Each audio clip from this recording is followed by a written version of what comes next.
నమస్తే అండి. ఎన్నేళ్ళైనా ఉపాధ్యాయుని వృత్తిలో రాణించాలి. ప్రభుత్వ ఉపాధ్యాయునిగా నేను పట్టు సాధించి మన లక్ష్యాన్ని నెరవేర్చాలనే ఒక దృఢ సంకల్పంతో ఒక నిరుపేద కుటుంబానికి చెందినటువంటి వేణుగోపాల్ ఈరోజు ప్రభుత్వ పాఠశాలలో ప్రైవేటు ఉద్యోగం చేస్తూ అక్కడ గ్రంథాలయాలలో బేసిక్ చేసుకొని పత్రికలు చదువుతూ, పుస్తకాలు చదువుతూ అనేక రకాలుగా కష్టపడి దాదాపుగా ఒక 10 సంవత్సరాలుగా నా అనేక ఇబ్బందులకు గురవుతూ ఆర్థికంగా తర్వాత తన కుటుంబ పోషిస్తూ కూడా ఈనాడు ఒక ప్రభుత్వ ఉపాధ్యాయునిగా ఉత్తీర్ణత సాధించినటువంటి వ్యక్తి ఇప్పుడు మనతో ఉన్నారు. ఆయన్ని మరిన్ని విషయాలు అయితే తెలుసుకునే ప్రయత్నం చేద్దాం. అన్న నమస్తే. మీరు ఎన్ని సంవత్సరాల నుంచి కష్టపడ్డారు? ఎలా ఈ ఉద్యోగాన్ని సాధించడానికి? 2000 నా పేరు వేణుగోపాల్ సార్. అయితే 2018లో వాలంటీర్ చేసుకుంటూ డిఎస్సి రాసిన. అప్పుడు పాయింట్లో జాబ్ మిస్ అయింది. తర్వాత ఇప్పుడు లాస్ట్ ఇయర్ నుంచి స్టేబుల్గా కూర్చొని సాధించడం జరిగింది.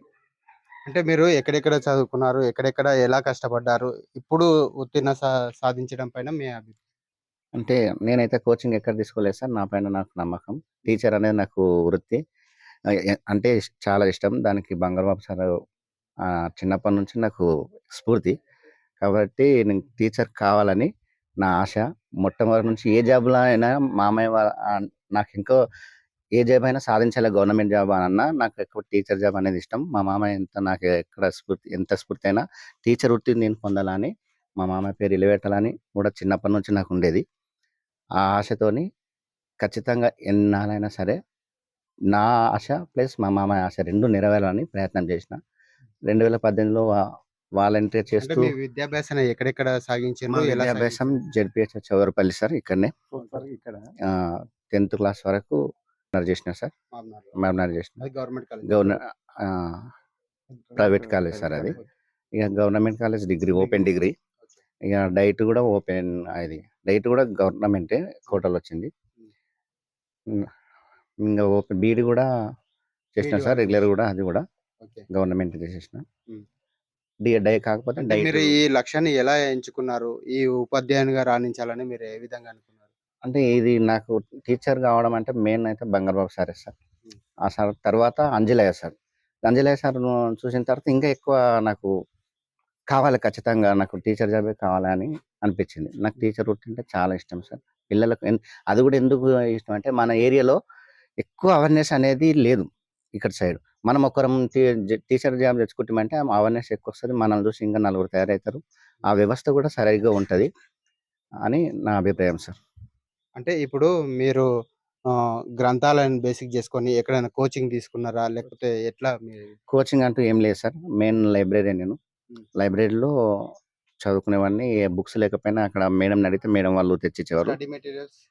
మేడం అడిగితే మొత్తం తెప్పించేవాళ్ళు వాళ్ళు. ఇక ఏ బుక్ కొనుక్కోలేదు సార్. వాళ్ళు నాకు హెల్ప్ చాలా చేసిండ్రు. అదేవిధంగా ఫ్రెండ్స్ కూడా హెల్ప్ చేసిండ్రు. ఎప్పుడు సహాయకంగానే ఉన్నారు. అంటే ఇది ఇంకా వేరే ఉద్యోగాలకు ఏమన్నా మీరు ప్రయత్నం చేసిండ్రా? చేసిన సార్. వేరే గ్రూప్ 1 కూడా రాసిన. ఫిల్మ్స్ 2 సార్లు క్వాలిఫై అయినా. ఎప్పుడు రాసిండ్రు? లాస్ట్ 2 ఇయర్స్, ఇప్పుడు 3 టైమ్స్ అది నిర్వహించారు కదా సార్. అవి లీక్ అయ్యి మళ్ళీ క్యాన్సిల్ అయ్యి మళ్ళీ నిర్వహించారు కదా.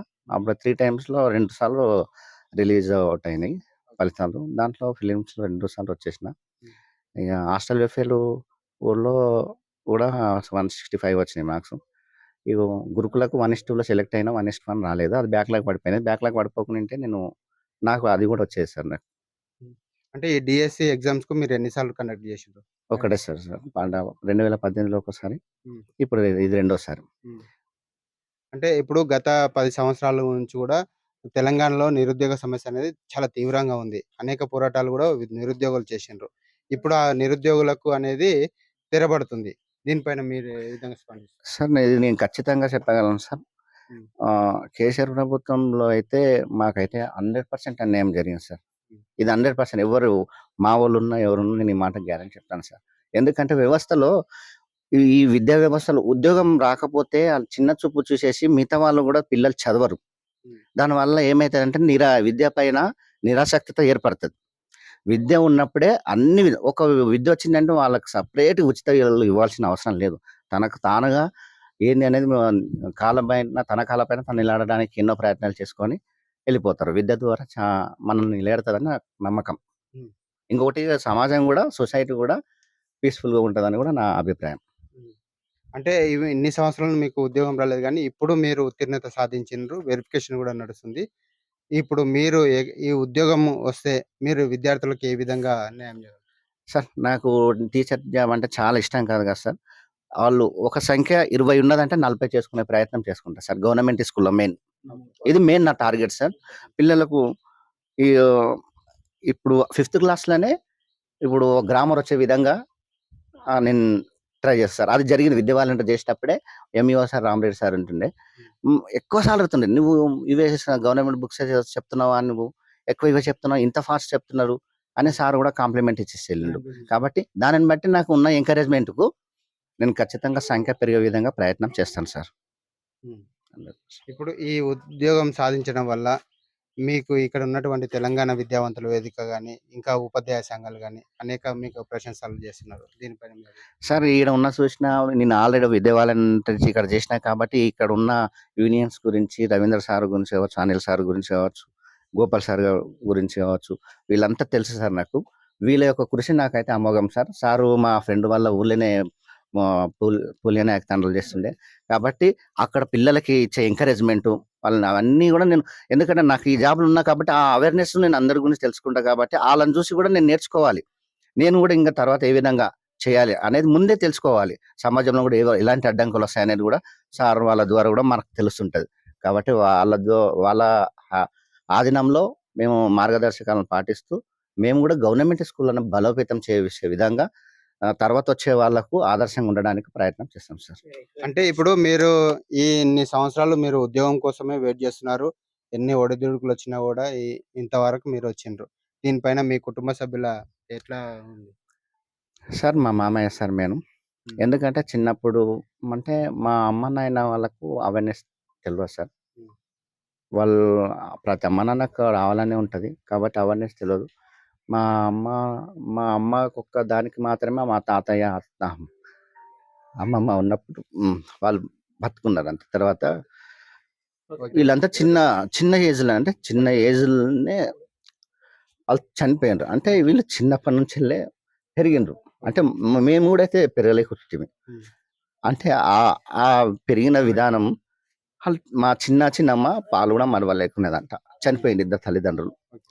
అంటే ఆ స్థాయి నుంచి ఇంతవరకు వాళ్ళు అనుభవిస్తూ నన్ను నన్ను లేదు, ఈ పిల్లాడు మాలెక్క కాకూడదు, ఏదో కావాలి అని నన్ను చిన్నప్పుడు ఊహ తెలవనప్పుడే నన్ను ఇక్కడనే పెంచిండ్రు నన్ను. మీ మామయ్య. మామయ్య మేనమామ పెంచిండ్రు. వాళ్ళా? మామయ్య, చిన్నమ్మ, హ్మ్. ఈడ చిన్నమ్మ ఉంటది. హ్మ్. ఇటు రమ్మా. ఇక్కడ చిన్నమ్మ. రమ్మా. రమ్. రమ్. ఈమె ఈమె ఈమె చాలా గ్రేట్ సార్. హ్మ్. ఎందుకంటే తమ్ముడిని, చిన్నమ్మని, నన్ను, మా తమ్ముళ్ళు, ఓకే. ఈ తమ్ముడు, ఇంకో తమ్ముడు, ఆఖరికి హరి, సత్య వీళ్ళందరికీ ఎప్పుడు తన గురించి ఆలోచన చేయదు. హ్మ్. మా గురించి ఆలోచన చేస్తది. హ్మ్. ఎన్నో అనుభవిస్తుంటది. కానీ చేస్తుంటది. మామయ్య ఈమె కనిపియకున్నా, మామయ్య ముందు కనిపించినా ఈమె కనిపించదు. ఇట్లా మా చిన్నమ్మోళ్ళు, మా మామయ్య వీళ్ళు ఎప్పుడు మా గురించి ఆలోచన చేసి ఏదో సెటిల్ కావాలని ప్రయత్నం చేసిండ్రు వాళ్ళు. దాని కొరకు నేను నా నా జీవితంలో నా ఫ్రెండ్స్ అందరితో మ సం కలిసి ఎంజాయ్ చేస్తాం. అందుకే సైలెంట్‌గా ఉండి ఇది అయిన తర్వాతనే నేను అవన్నీ పోతా. నేను మాట్లాడగలుగుతా సార్. ఫ్రెండ్స్‌తో నేను ఉండగలుగుతా. కానీ దానికి సమయం చాలా ఇంపార్టెంట్ కదా సార్. ఎంతైనా కొనుక్కోవచ్చు, బంగారం కొనుక్కోవచ్చు. కానీ సమయాన్ని కొనుక్కోలేము సార్. ఒక్కసారి మిస్ అయితే. అది నాకు చాలా important. First time last year నుంచెల్లి పని చేయకుండా చదివినా సార్. అది ఎందుకొరకు చదివినంటే చదివినప్పుడు గ్రాస్పింగ్ ఎక్కువ. ఫ్రెండ్స్‌తోని మంచిగా సబ్జెక్ట్ నుంచి దూరంగా పోకూడదు. వ్యసనాలకు దూరం ఉండాలి.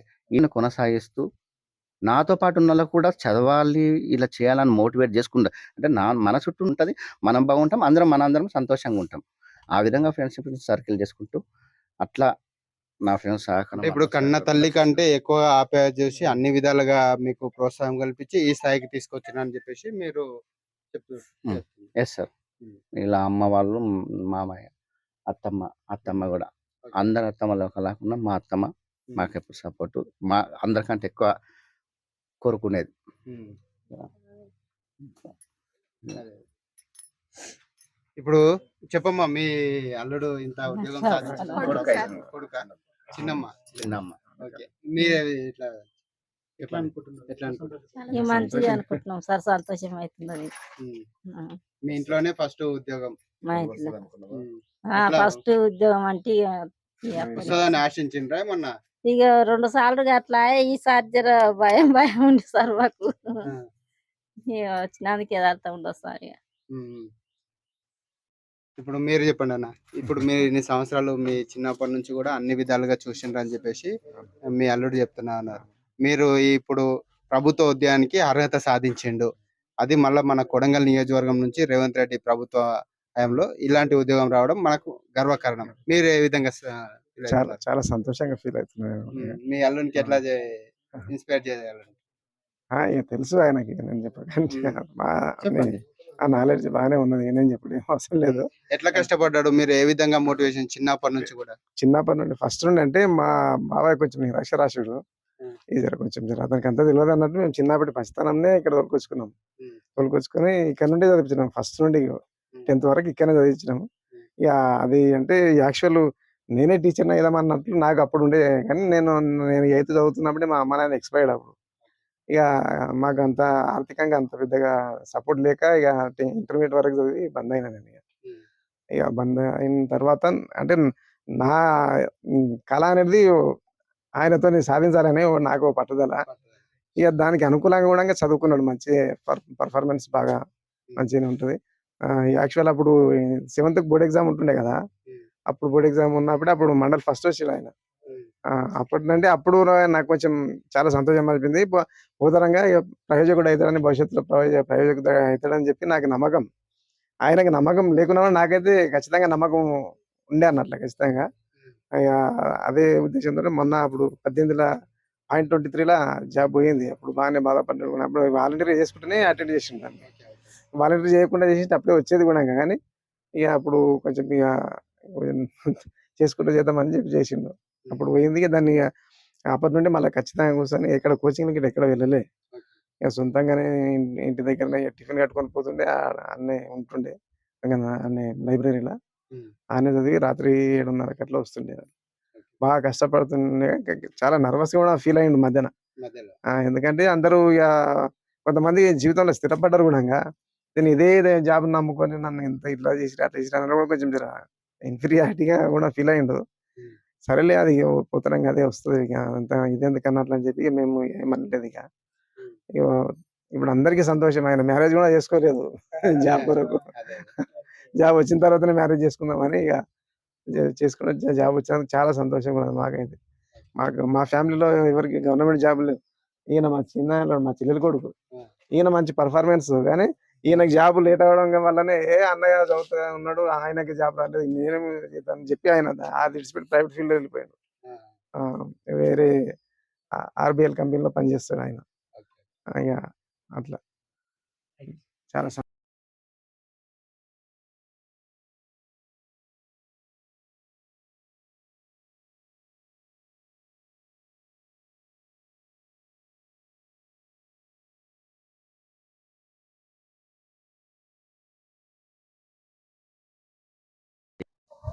ఎంతో కుటుంబ పోషణ ఒడిదుడుకులను ఎదుర్కొంటూ ఎంతో శ్రమతో కష్టపడి ఫలితం సాధించినటువంటి ఈ వేణుగోపాల్ గారికి మన తెలంగాణ విద్యావంతుల వేదిక నాయకులు గోపాల్ సార్ ఉన్నారు. ఆయన చెప్పండి సార్, దీనిపైన మీ ఒపీనియన్.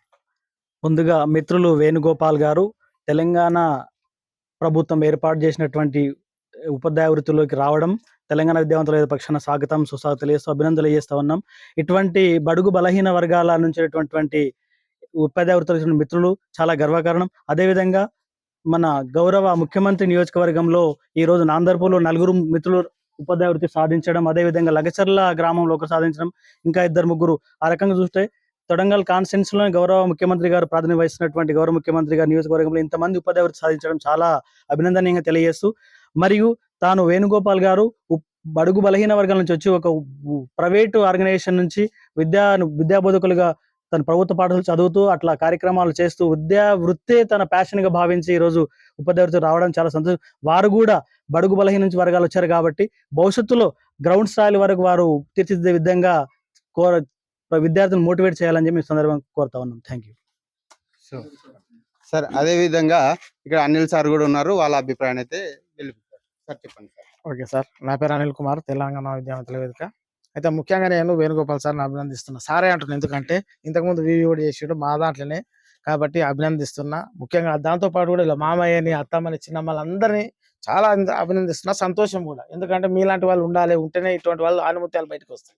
కాబట్టి మా తెలంగాణ విద్యావంతుల వేదిక తరఫున అభినందనలు ప్రత్యేకంగా వీళ్ళందరూ కూడా తెలుపుతున్నా. మరి వేణుగోపాల్ కూడా ఏంటంటే విద్య పట్ల చాలా మంచి అభిప్రాయం ఉంది. మరి గ్రామీణ ప్రాంతాల్లో ఉన్న విద్యార్థులందరినీ మంచిగా తీర్చిదిద్దుతాడని నా యొక్క ఒపీనియన్. నాకు ఆ విశ్వాసం కూడా ఉంది సార్ పైన. కాబట్టి ఏదేమున్నా కూడా కానీ పట్టు వదలని విక్రమార్కుడు అంటాం మనం. వదలకుండా కూడా నిరాశ నిస్పృహలకు లోను కాకుండా ఎక్కడ కూడా భయపడకుండా తొనకకుండా, మళ్ళీ కొంతమంది రాకపోయేసరికి ఏం చేస్తారంటే పోయే కంపెనీలు చేయడం ఎక్కువ చేస్తారు. కానీ ఇతని లక్ష్యం చేరే వరకు ఇతను పట్టుబట్టి సాధించినందుకు నాకు చాలా గర్వంగా అనిపిస్తున్నది. ఇతను మాట్లాడుతుంటే నాకు అనిపిస్తున్న సంతోషం. కాబట్టి మున్ముందు కూడా ఇతను అందరికి స్ఫూర్తి కావాలని కోరుకుంటున్నా. అదేవిధంగా కూడా మన తెలంగాణ ప్రభుత్వం కూడా విద్యా కమిషన్ ఏర్పాటు చేసింది. ఎవరు కూడా అధైర్యపడొద్దు, రాని వాళ్ళు కూడా మున్ముందు కూడా కమిషన్ ఏర్పడ్డది కాబట్టి చాలా ఉద్యోగాలు వస్తాయి. కష్టపడాలి, ఇట్లా కంటిన్యూగా కష్టపడితే ప్రతి ఒక్కరు ఉద్యోగం సాధిస్తారని కోరుకుంటున్నాం. మేము అందరం హర్షిస్తున్నాం కూడా. ఈ అవకాశం ఇచ్చిన పెద్దలందరూ ధన్యవాదాలు sir. Thank you sir.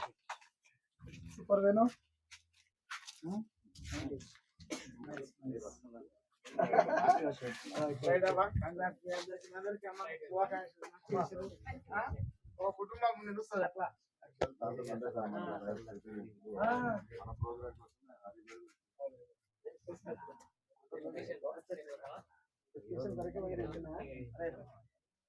Right.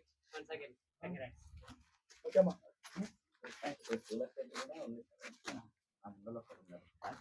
వాళ్ళు మాత్రం అవకాశాలు మీరైతే సాధించారు సార్. కంగ్రాట్యులేషన్. Okay sir.